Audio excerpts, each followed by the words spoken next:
Di video ini saya akan menjelaskan bagaimana menghitung nilai persediaan di neraca dan harga pokok penjualan di laporan rugi laba dengan menggunakan metode LIFO, FIFO, dan average.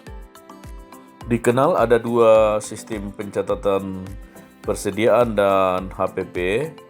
Yang pertama adalah sistem pencatatan perpetual, yaitu metode di mana pencatatan dilakukan setiap waktu secara terus-menerus berdasarkan transaksi pemasukan dan pengeluaran persediaan barang serta retur atas pembelian barang yang dilakukan oleh sebuah perusahaan. Metode perpetual melakukan pencatatan aktivitas keluar masuk persediaan dan harga pokok penjualan pada saat terjadi transaksi penjualan.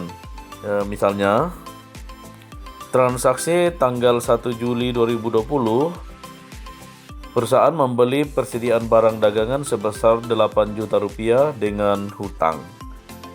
Maka akan dicatat dengan jurnal debit persediaan barang dagangan 8 juta dan kredit utang dagang sebesar 8 juta rupiah. Pada tanggal 3 Juli 2020, transaksi penjualan sebesar 4.500.000 rupiah dibayar tunai oleh pembeli 1 juta rupiah dan 3.500.000 rupiah berupa piutang dagang.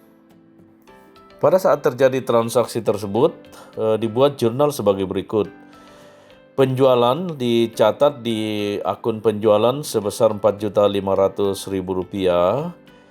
Kemudian nilai persediaan barang dagangan yang dijual 4.500.000 tersebut adalah sebesar 3.800.000 rupiah dicatat di akun persediaan barang dagangan pada sisi kredit sebesar 3.800.000 rupiah dan harga pokok penjualan sebesar 3.800.000 rupiah di sisi debit.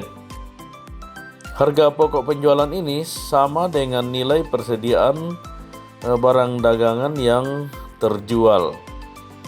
Penerimaan penjualan tunai sebesar 1 juta rupiah dicatat pada kas sebesar 1 juta rupiah dan piutang dagang sebesar 3.500.000 rupiah yang berasal dari penjualan tersebut dicatat di akun piutang dagang pada sisi debit sebesar 3.500.000 rupiah. Yang kedua adalah sistem pencatatan periodik, yaitu pencatatan atas pembelian dan penjualan dibedakan satu sama lain. Pencatatan atas pembelian akan dicatat dengan mendebet akun pembelian dan mengkredit akun kas atau utang. Sedangkan untuk pencatatan atas penjualan akan dicatat dengan mendebet akun kas atau piutang dan mengkredit akun penjualan.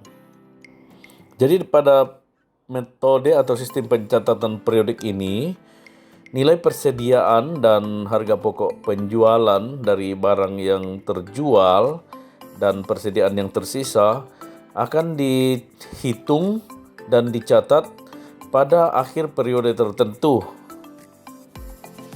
Kita lihat contohnya, misalnya pada tanggal 1 Juli 2020, perusahaan membeli persediaan barang dagangan sebesar 8 juta rupiah dengan hutang. Akan dicatat pada akun pembelian di sisi debit sebesar 8 juta rupiah dan akun utang dagang di sisi kredit sebesar 8 juta rupiah.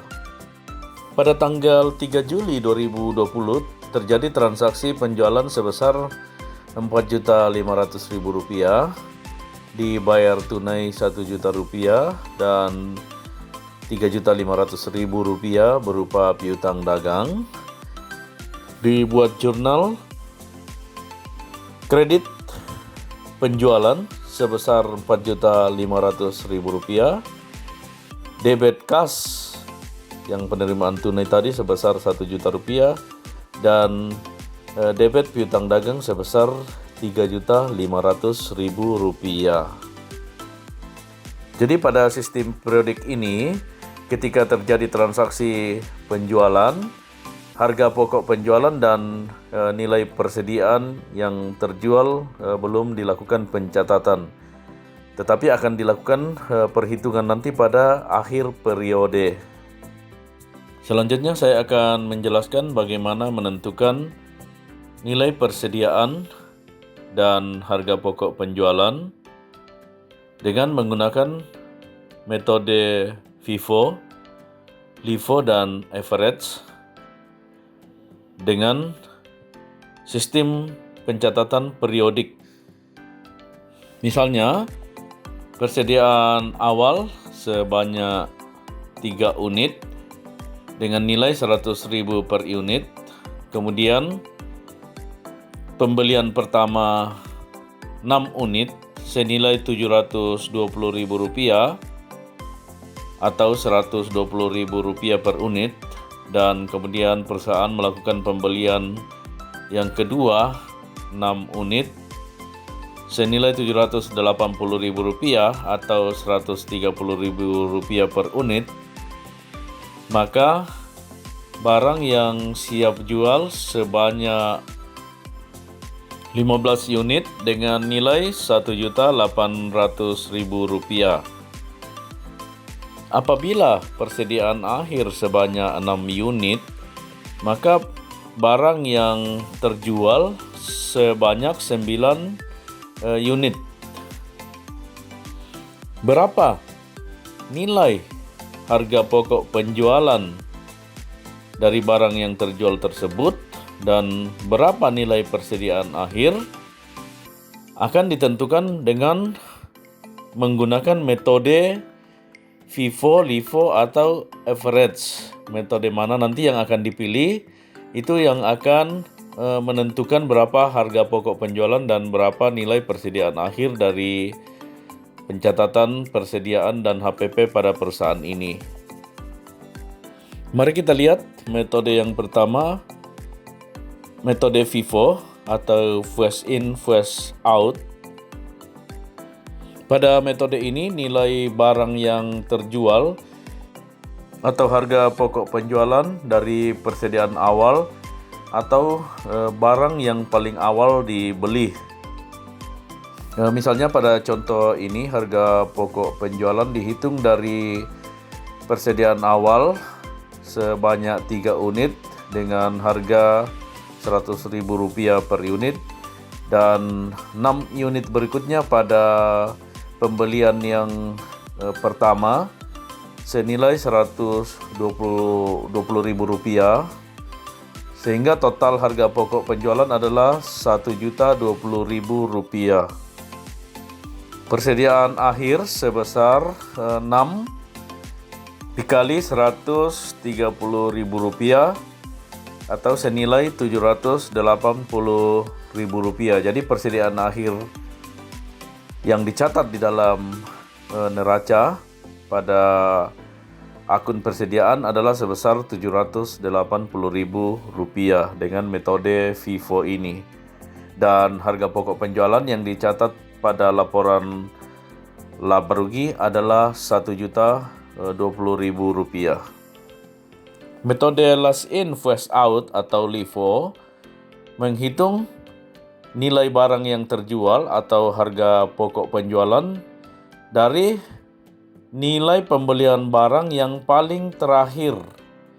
Pada contoh ini harga pokok penjualan dihitung dari pembelian kedua sebanyak 6 unit sebesar Rp130.000 per unit, ditambah 3 unit dari pembelian pertama senilai Rp120.000 per unit.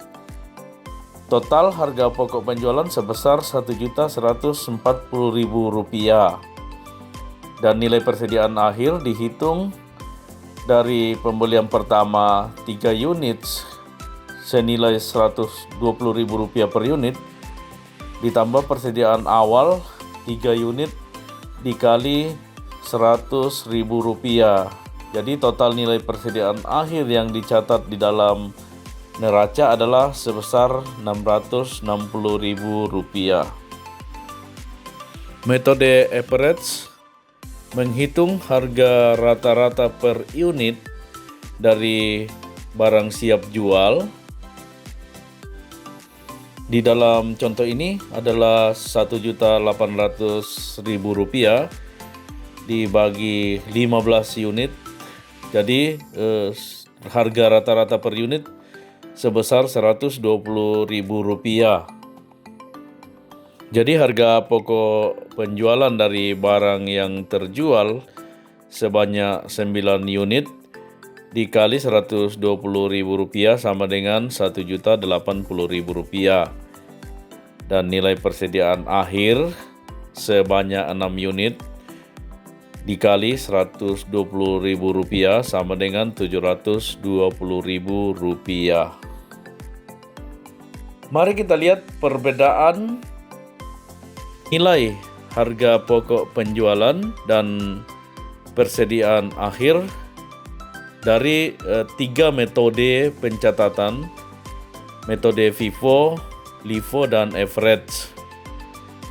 Dengan metode FIFO, harga pokok penjualan didapatkan sebesar Rp1.020.000, metode LIFO Rp1.140.000, dan metode average Rp1.080.000. Kemudian dengan metode FIFO, persediaan akhir sebesar Rp780.000,